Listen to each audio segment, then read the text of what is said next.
नमस्कार साथियों। तो आज है 26 मई 2026। दोस्तों, बाजार की सेंटिमेंट आज सेकेंड हाफ होते होते थोड़ा सा वीक पर गया जरूर, बट ओवरऑल बात करें आज आउटलुक उतना भी बुरा नहीं था। जहां पे निफ्टी 50 के साथ कुछ सेक्टर पॉजिटिव में भी क्लोजिंग दिया और कुछ सेक्टर थोड़ा सा वीकनेस के साथ नेगेटिव में भी क्लोजिंग दिया। बट अभी दोस्तों यूएस मार्केट की मूड कैसा है पता है? एक तरफ जहां पे डॉ जोन्स, ये देखिए अभी यूएस में लोकल टाइम दोपहर 1:57 पे डॉ जोन्स एकदम डाउनसाइड मूव कर रहा है। मतलब शुरू हुआ था, देखिए यहाँ पे शुरू हुआ था, वहां पे उसके बाद आप देखिए बैक टू बैक नीचे की तरफ मूवमेंट, और अभी लगभग 0.41% नेगेटिव में चल रहा है। पर दूसरी तरफ Nasdaq composite key position bumper bullish चल रहा है, लाइफ टाइम हाई पे पहुंचा। अभी आप देखिए 0.91% पॉजिटिव में चल रहा है। अब बात क्या है पता है? हमारे जो गिफ्ट निफ्टी की फ्यूचर है ना, वो हमेशा डॉ जोन्स को फॉलो करते हैं, याद रखना, नैस्डैक को नहीं, डॉ जोन्स को फॉलो करते हैं। और जिस वजह से दोस्तों याद कीजिए, जब मैं लास्ट वीडियो रिकॉर्ड कर रहा था तब भी आपको मैं दिखा था, तब भी लगभग कितना ऐसे ही 65-67 पॉइंट नीचे चल रहा था। अभी आप देखिए ये वीडियो मैं रिकॉर्ड कर रहा हूँ रात 11:28 के आसपास। गिफ्ट निफ्टी की जो फ्यूचर्स है लगभग 23,885 पॉइंट के आसपास चल रहा है। एग्जैक्टली आज दोपहर को जब हमारे इंडियन मार्केट क्लोज हुआ था, उस टाइम पे जो गिफ्ट निफ्टी की क्लोजिंग था उसके अकॉर्डिंग 66 पॉइंट नीचे चल रहा है। ठीक है, अब देखिए ये जो अपडेट मैं आपको दे रहा हूं दोस्तों, ये अभी की अपडेट है, अभी की मतलब यही 11:30 की अपडेट है रात। सो देखिए कल सुबह होते होते ये बदल भी सकता है, चेंज भी हो सकता है, क्योंकि ऐसा कोई फिक्स नहीं है और आज की डेट में तो बहुत ज्यादा फ्लक्चुएट भी कर रहा है। सो दोस्तों, जैसे कि आपको मैं लास्ट वीडियो में कहा था कि सुबह उठ के आप लोग मेरे इंस्टाग्राम स्टोरी चेक जरूर कर लेना, वहां पे मैं दे दूंगा सुबह की अपडेट, ठीक है, मार्केट ओपन होने से पहले। साथ में ऑयल प्राइस की अपडेट भी दे दूंगा, जिसका लिंक आपको नीचे मिल जाएगा डिस्क्रिप्शन बॉक्स में। अच्छा, ये सब क्यों चेंज हो रहा है सडनली डॉ जोन्स में ड्रॉप या गिफ्ट निफ्टी की फ्यूचर में ड्रॉप? इस वजह से क्योंकि ऑयल प्राइस फिर से थोड़ा सा स्पाइक कर गया, थोड़ा सा यहाँ पे रिकवर किया है। मतलब कल अगर आप याद है आपको 93 के आसपास चल रहा था, आज सुबह 95 के आसपास चल रहा, अभी आप देखिए लगभग 96-97 डॉलर पर बैरल के आसपास चल रहा है। अब देखिए यहाँ पे मैं आपको एक और बात कहूंगा, देखिए क्रूड ऑयल की प्राइस जब तक $100 पर बैरल के नीचे है, याद रखना मेरे बात को, जब तक $100 पर बैरल के नीचे है तब तक देखिए कोई बहुत बड़ा डीप करेक्शन होने का चांस नहीं है। अगेन आई एम रिपीटिंग, जब तक क्रूड ऑयल की प्राइस $100 पर बैरल के नीचे है तब तक मार्केट में याद रखना कोई डीप करेक्शन नहीं हो सकता। थोड़ा वॉलेटाइल, थोड़ा सा वीकनेस हो सकता है, बट अगर $100 पर बैरल को क्रॉस करके चला गया, मार्केट में थोड़ा डीप करेक्शन भी हो सकता है। वो उस पॉइंट ऑफ व्यू से मैं कह रहा हूं, ठीक है। अच्छा, अब चलिए कुछ जियोपॉलिटिकल इंसिडेंट जो भी हुआ है अभी एक एक करके समझाता हूं आपको। पर सबसे पहले दोस्तों एक मेक श्योर कीजिए आपने ऑलरेडी इस चैनल को सब्सक्राइब करके रख दिया, नहीं किया तो दोस्तों फटाफट करके रख देना, इस प्रकार की जानकारी हमेशा पाने के लिए। और दोस्तों आज दिन की मैं देखिए ऑलरेडी 5, ये जो लास्ट 5 वीडियो मैं दे चुका हूं आप लोगों के लिए कल मार्केट के लिए, जो बहुत इंपॉर्टेंट है। आई होप कि आप लोगों ने देखा, नहीं देखा तो एक बार चेकआउट करके जरूर आना, ठीक है।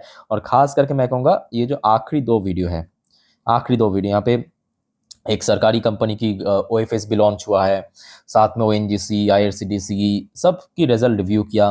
लास्ट वीडियो में तो आपके मार्केट के बारे में भी सारी जानकारी दे चुका हूँ, ठीक है। तो एक बार देख के भैया ये चैनल को सब्सक्राइब भी करके रखिए। अब चलिए दोस्तों, जो जियोपॉलिटिकल अपडेट है उसके ऊपर लेके चलता हूँ। अच्छा दोस्तों, लास्ट डे मतलब आपके 25 तारीख रात की 12 बजे की वीडियो आपने देखा तो आई थिंक आपको याद होगा, मैं आपको अब्राहम अकॉर्ड, ये जो ट्रम्प द्वारा लॉन्च किया गया एक मिशन, इस बारे में थोड़ा एक्सप्लेन किया था, जानकारी दिया था। अच्छा, आपको पता नहीं है या आपने उतना ज़्यादा मतलब याद नहीं रखा है, तो मैं आपको थोड़ा एकदम शॉर्ट में बता देता हूँ क्या है अब्राहम अकॉर्ड, पहले आप समझ लीजिए। अब्राहम अकॉर्ड बेसिकली ट्रम्प द्वारा एक लॉन्च किया गया मिशन है। इस मिशन के थ्रू क्या होगा कि इजराइल के साथ जितने भी मुस्लिम देश है मिडिल ईस्ट पे, जितने भी मुस्लिम देश है, वो डिप्लोमेटिक एग्रीमेंट करेगा और इसको लीड कर रहा है ट्रम्प, यानी यूएस मीडिएट कर रहा है, ठीक है। अब आपको भी पता है कि most of the Muslim Nations के साथ इजराइल की रिलेशन उतना अच्छा नहीं है, मतलब बहुत खराब है, ठीक है। सो ट्रम्प ने एक्चुअली जितने भी मुस्लिम देश है एशिया में उसको इनवाइट किया था, उनमें से अब पाकिस्तान है, सऊदी है, यूएई है, कतार है, ईरान के अलावा, ठीक है। अब यहाँ पे जो आपको मैं लास्ट डे भी कहा था कि मोस्ट ऑफ द चांस यही है कि ये सब देश रिजेक्ट कर देगा, इसको एक्सेप्ट नहीं करेगा, और वैसा ही हुआ। सबसे पहले पाकिस्तान ने भी इवन रिजेक्ट कर दिया, Islamabad reject, Israel normalisation plan यानी जो डिप्लोमेटिक एग्रीमेंट इसराइल के साथ टोटली रिजेक्ट कर दिया। सिर्फ यहाँ पे ये पाकिस्तान मतलब खचरा भी नहीं, उसके साथ साथ सऊदी ने भी रिजेक्ट कर दिया। अब ये तो फैक्ट है, मैं कहूँगा ये तो होना ही था। Saudi Arabia reject Israel normalisation without Palestine statehood amid Trump push. तो यहाँ पे सऊदी अरब ने और बात ऐड किया, इन्होंने सबसे पहले तो रिजेक्ट किया है, साथ में कहा कि पैलेस्टाइन की मतलब देखिए वहां पे क्या है कि मतलब अगर आपको थोड़ा बहुत इस बारे में नॉलेज है तो आपको पता होगा। देखिए पैलेस्टाइन को एक्चुअली बहुत दुनिया की बहुत सारे देश जो है उसको एक सेपरेट नेशन के रूप में देखते हैं, और कुछ देश जो है उसको इजराइल की पार्ट के रूप में देखते हैं। ठीक है, तो सऊदी अरब ने बेसिकली यही कहा कि पैलेस्टाइन को जब तक ना एक सेपरेट नेशन की मतलब तकमा मिल जाए तब तक हम ये साइन नहीं कर सकते, मतलब इजराइल के साथ जो रिलेशन है या डिप्लोमेटिक एग्रीमेंट हम साइन नहीं कर सकते। अब दूसरी तरफ दोस्तों इस चीज को और आगे बढ़ाते हुए खेमेनी, ईरान की जो सुप्रीम लीडर है, खेमेनी ने देख रहा है कि भाई ये तो अच्छा मौका है, जितने भी मुस्लिम कंट्री है एशिया में या मिडिल ईस्ट में उसको हम इकट्ठा करें। तो ये आज की रात की अपडेट आप देख सकते हो, 10:49 की अपडेट है। Iran Khamenei invites Muslim nations to unite for resolution of Islamic world problem. तो जितने भी यहाँ पे मतलब उनके पॉइंट ऑफ व्यू से, खेमेनी की पॉइंट ऑफ व्यू से जितने भी इस्लामिक वर्ल्ड की प्रॉब्लम है, समस्या है, उसको हम मिलके सोल्यूशन करेंगे। ठीक है, तो बेसिकली देखिए इसके ये जो स्टेटमेंट आया है खेमेनी द्वारा, इसके पीछे एक बहुत बड़ी कारण है, क्योंकि अगर आप देखेंगे मिडिल ईस्ट पे खास करके गल्फ में, गल्फ मतलब आपके सऊदी, यूएई, कतार, यहाँ पे यूएस की सब एयरबेस है या आर्मी बेस है, और फ्यूचर में ताकि यूएस वहाँ पे आर्मी बेस या आपके एयरफोर्स, ठीक है, एयरबेस ताकि बना ना सके, जिस वजह से यहाँ पे ईरान भी कोशिश कर रहा है कि यूएस के अगेंस्ट में ले जाना। ओके, तो समझ आ रहा है ना ये टोटल गेम क्यों कर रहा है, कि ट्रम्प क्यों सडनली सब आपके मुस्लिम देश को इनवाइट किया कि अब्राहम अकॉर्ड ये मिशन पे मतलब साइन करने के लिए इसराइल के साथ मिलके डिप्लोमेटिक। तो बेसिकली यहाँ पे ईरान को आइसोलेट करना चाहता है कौन, यूएस, और दूसरी तरफ यहाँ पे यूएस को आइसोलेट करना चाहता है ईरान आज की डेट में। अच्छा, ये तो दोस्तों एक छोटा सा पोर्शन हो गया जो आपको मैं लास्ट डे भी इस बारे में थोड़ा बहुत समझाया था, आज इसका एक एक्सटेंडेड अपडेट है। अच्छा, अब आ जाइए आज सुबह जो इंसिडेंट हुआ। आज सुबह क्या इंसिडेंट हुआ यूएस की तरफ से कि हम डिफेंस पर्पस एक फ्रेश स्ट्राइक जो हुआ है आज सुबह सुबह, तो उसके बाद ईरान की तरफ से भी बार बार अभी वार्निंग दे रहा है। Iran warn of heavier and wider retaliation if US Israel war resume. अब यहाँ पे ईरान की तरफ से ये आज रात की अपडेट है, मैं आपको एक बार आर्टिकल पढ़ के सुनाता हूँ एग्जैक्टली क्या कहा, तो आपको बेटर समझ आएगा। ठीक है, देखिए ध्यान से। Iran has issued a sharp warning, Iran has issued a sharp warning that any renewed US and Israeli air strikes would trigger a significantly stronger response। अगर फर्दर अगर यूएस और इजराइल की तरफ से कोई भी एयर स्ट्राइक होता है उसके जवाब में एक स्ट्रॉन्गर रिस्पॉन्स मिलेगा।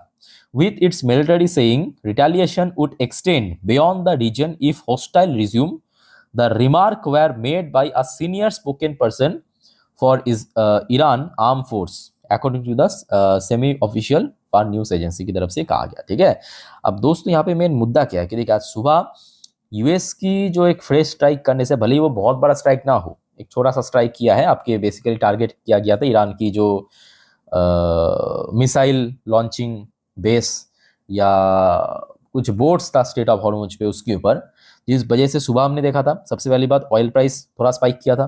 ठीक, अब जैसे यहाँ पे अब देखिए ईरान की तरफ से कोई इसका रिस्पॉन्स नहीं आया, मतलब कोई फर्दर काउंटर नहीं आया।